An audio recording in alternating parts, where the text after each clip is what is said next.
वक्त खत्म होने के बाद वोटों की गिनती जारी है। 24 अजला में पोलिंग सुबह 8 बजे से शाम 5 बजे तक बगैर किसी वक्फा जारी रही।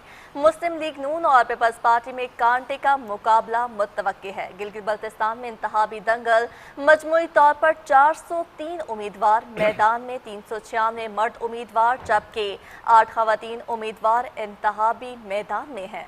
अच्छा समर, इसके साथ साथ आपने उम्मीदवारों की भी तादाद बता दी, गिलगित बल्तिस्तान के इंतखाबात के बारे में भी बता दिया, लेकिन मैं आपसे गुजारिश करूं कि आज के इस इंतखाबी मैदान का जो सबसे बेहतरीन अमल रहा है वो गिलगित बल्तिस्तान के अवाम रहे हैं कि जिस तरीके से गिलगित बल्तिस्तान के अवाम बाहर निकले और उन्होंने वोट डाले और फिर इसके साथ साथ उनमें खवातीन की बहुत बड़ी तादाद रही। और हम पहले भी इसके ऊपर बहुत मरतबा गुफ्तगू कर चुके हैं कि ये अमल जो है इंतखाबी अमल, ये जमहूरियत की रवानी की तरफ भी निशानदही करता है और इसके साथ साथ अवामी जो सोच है, अवामी जो फिक्र है, उसकी भी नुमाइंदगी करता है। वापस अपने पैनल की तरफ भी जाते हैं, एक मरतबा फिर से अपने पैनल का आपसे तारुफ करा दें। और राजा नज़ीर अहमद एडवोकेट साहब ने हमें ज्वाइन किया है और जनाब रहनुमा पाकिस्तान पीपल्स पार्टी भी हैं, माहिर कानून भी हैं और इसके साथ साथ डॉक्टर सिकंदर अली ज़रीन साहब हमारे साथ पहले से ही मौजूद हैं स्टूडियो में। जनाब तज्जियाकार हैं और जीबी एक्सपर्ट हैं, जीबी के मामलात को बड़े गौर व फिक्र करते हैं और बहुत करीब से जानते हैं क्योंकि ताल्लुक भी जीबी से है। और जनाब आरिफ काज़मी साहब हमारे साथ मौजूद हैं जो कि सहाफ़ी हैं, सीनियर तज्जियाकार हैं और जनाब आरिफ काज़मी साहब का भी ताल्लुक जो है वो गिलगित बल्तिस्तान से है। तो जिनका ताल्लुक गिलगित बल्तिस्तान से है तो वो गिलगित बल्तिस्तान के डायनामिक्स को बड़े खूबसूरत तरीके से जानते होते हैं। तो जनाब डॉक्टर सिकंदर ज़री साहब, आपसे बात का आगाज़ करता हूं। सर फरमाइएगा, आज के इस पूरे इंतखाब के हवाले से पहले भी गुफ्तगू करते रहे, लेकिन मैं क्योंकि मैंने अभी ज्वाइन किया है आपको, तो मैं जानना चाह रहा हूं कि गिलगित बल्तिस्तान की डायनामिक्स को देखते हुए आज के का जो दिन था उसको कितनी बड़ी कामयाबी की निगाह से आप देखते हैं? क्योंकि अगर हम पूरी खबरों का अहाता भी करें, पूरी सिचुएशन का अहाता भी करें, क्योंकि इस वक्त तक पोलिंग का जो अमल है वो मुकम्मल हो चुका है, तो आप इस पूरे दिन को अगर देखें तो कितनी बड़ी कामयाबी देखते हैं? जी बिल्कुल, आज का दिन वाकई में गिलगित बल्तिस्तान के अवाम के नाम है। बेहतरीन टर्नआउट है, बहुत बेहतरीन टर्नआउट है और ख़वातीन जो है वो बहुत बड़ी तादाद में निकली है। बल्कि राजा शहबाज जो कि चीफ इलेक्शन कमिश्नर है उनके मुताबिक बहुत सारे पोलिंग स्टेशन के ऊपर मर्दों से ज़्यादा ख़वातीन का रश देखने में आया है और बिल्कुल अमन व अमान के साथ। गिलगित बल्तिस्तान में 10 अजला है और यहाँ कोहिस्तान के साथ गिलगित बल्तिस्तान का बॉर्डर पड़ता है। आगे गिजर की तरफ जाए तो चतराल के साथ वखान जो कॉरिडोर है उधर तक, और आप उस तरफ जाए तो फिर आप सियाचिन के साथ, और आखिर में जाए तो इंडिया का जो बॉर्डर है कारगिल है वहाँ तक। इतना बड़ा इलाका है, 72,000 स्क्वायर किलोमीटर का इलाका है और वहाँ पर कोई तशद्दुद का कोई वाक़या नहीं हुआ, कोई इस तरह से अफरा तफरी वाली सूरत हाल नहीं हुई। लोगों ने बिल्कुल पुरअमन रहकर जो है अपने वोट का इस्तेमाल किया है, अपने हक़ रायदही का इस्तेमाल किया है। लाइनों में लगकर बहुत ही महज़ब अंदाज में, महज़ब मुआशरे की तरह जो है और महज़ब लोगों की तरह उन्होंने बिहेव किया है और अपने वोट का ज़रूर इस्तेमाल किया है। तो ये आज का दिन मैं समझता हूँ गिलगित बल्तिस्तान के अवाम के नाम है। गिलगित बल्तिस्तान के अवाम ने ये साबित किया है और ये बतलाया है कि अगर आपने अपनी डिमांड है या जो भी अपने सियासी हक़ है, सियासी जो हुकूक़ है वो लेना है, तो आपने कानून के दायरे में रहते हुए एक जो भी वज़ा कर रहे जो प्रोटोकॉल थे, जो रूल्स थे, जो प्रिंसिपल थे, उनके अंदर रहते हुए किस तरह आपने जो है वो अपने हक़ का इज़हार करना है, अपने जो है वोट का इस्तेमाल करना है और अपने सियासी हुकूक़ के हुसूल के लिए अपने नुमाइंदों का चुनाव किस पुरअमन अंदाज में करना है।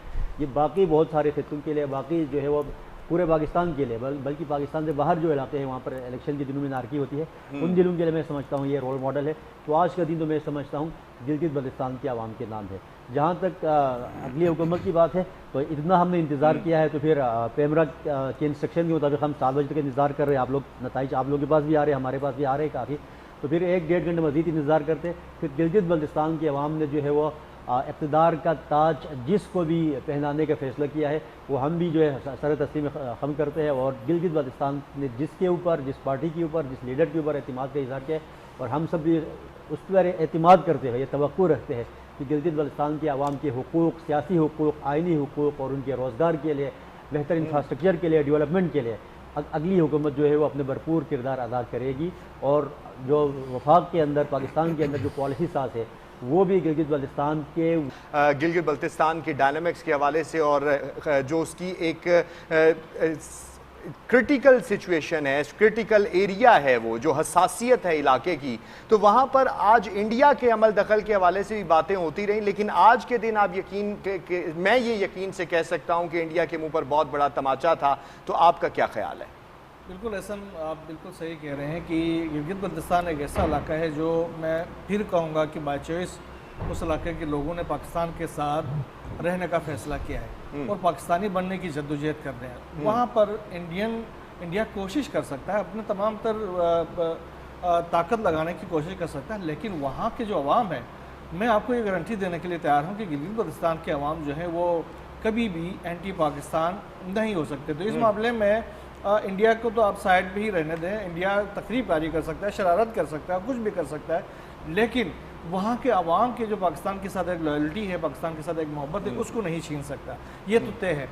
आप बाकी रह के जो टर्न आउट के हवाले से गिलगित बल्तिस्तान के अंदर बहुत ज़बरदस्त टर्न आउट रहा है और आज के जो ये जो इंतखाबात हुए हैं, ये इंतखाबात तारीखी इंतखाबात हैं और इसके न सिर्फ गिलगित बल्तिस्तान के ऊपर एक इसके बड़े गहरे असरात होंगे, बल्कि पाकिस्तान की एज ए होल जो पॉलिटिकल जो स्टेटस है उसके ऊपर भी बड़े असरात मुरतब होंगे। बाकी गिले शिकवे मुख्तलिफ सियासी जमातों की तरफ से होते हैं। सर ने भी कह दिया कि पिछले इंतखाबात में भी हुए थे, कुछ मसाइल थे हल्का 2 के हवाले से ही, जहाँ पर जो फतहुल्लाह खान साहब जीत गए थे, जो कि पाकिस्तान तहरीक इंसाफ की तरफ से उनके वो जीत गए थे, और पीपल्स पार्टी के जो नुमाइंदे थे वहाँ से जमील अहमद खान साहब, वो बहुत कम मार्जिन से हार गए थे और वो गए, वो अदालतों का रुख किया उन्होंने और वाकई उनको जाकर डिसीजन लेने में तकरीबन उनको 4 साल लगे। उसके बाद कहीं जाकर उसने वो सीट हासिल कर लिया।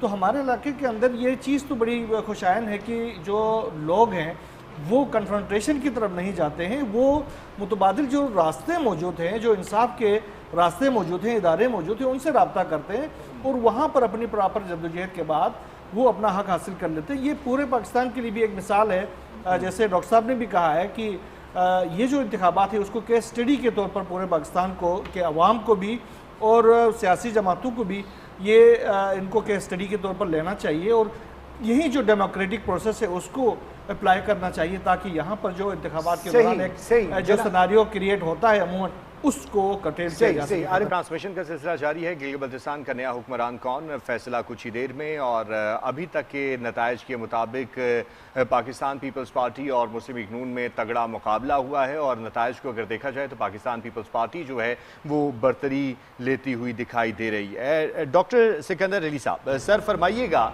कि अगर हम थोड़ा सा ज़रा हट के बात भी करें लेजिस्लेशन के हवाले से भी और गिलगित बल्तिस्तान असेंबली के हवाले से भी, तो अमूमी तौर पे अवाम का रद्द अमल ये आता है कि नशिस्तें तो जीती जाती हैं और नुमाइंदे बिठाए जाते हैं, लेकिन जो इक़्तिदार की मुंतकली है वो ग्रास रूट लेवल तक मुंतकिल नहीं हो पाती और इसके साथ साथ असेंबलियाँ बनती हैं, लेजिस्लेशन के हवाले से बातें होती हैं, बंदे सामने कुछ होते हैं और कानून साजी कहीं और से हो रही होती है। तो इस बात से कितना इत्तफाक करते हैं और इसको किस तरीके से बेहतर किया जा सकता है? जी, आपका बहुत ही अहम सवाल है।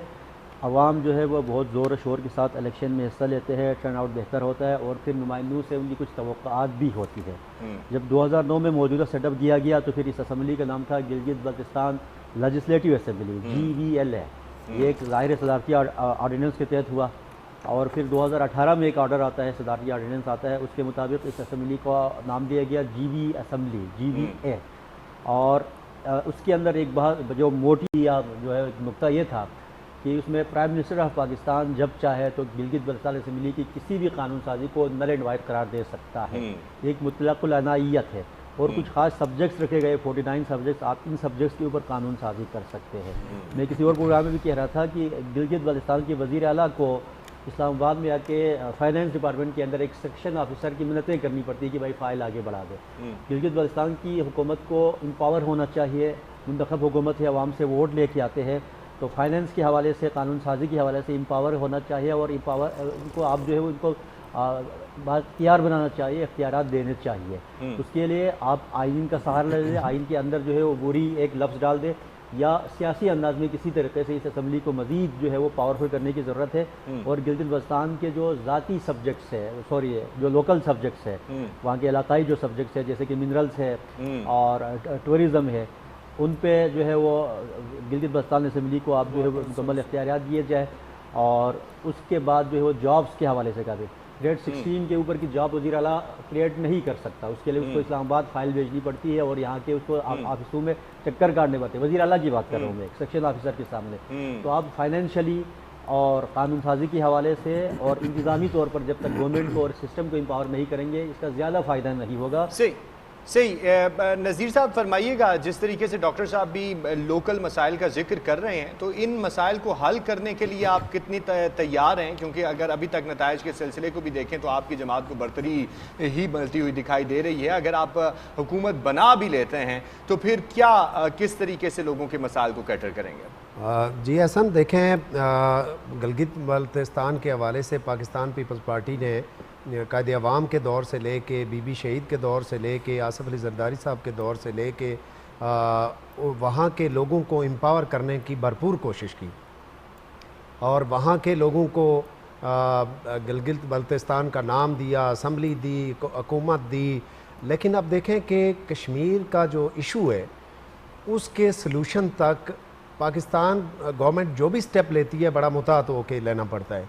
मिसाल के तौर पे इंडिया ने जो 270 और 35A एब्रोगेट करके उन्होंने पाकिस्तानी गवर्नमेंट को प्रोवोक किया कि वो भी ऐसा ही करके उनको अपने सूबे बना ले ताकि जहाँ जहाँ पे बॉर्डर है वहाँ पे ख़त्म कर दें हम इस मसले को। सही, यानी कि मुकम्मल तौर पे आप तैयार भी बैठे हुए हैं और ट्रांसमिशन का सिलसिला जारी है।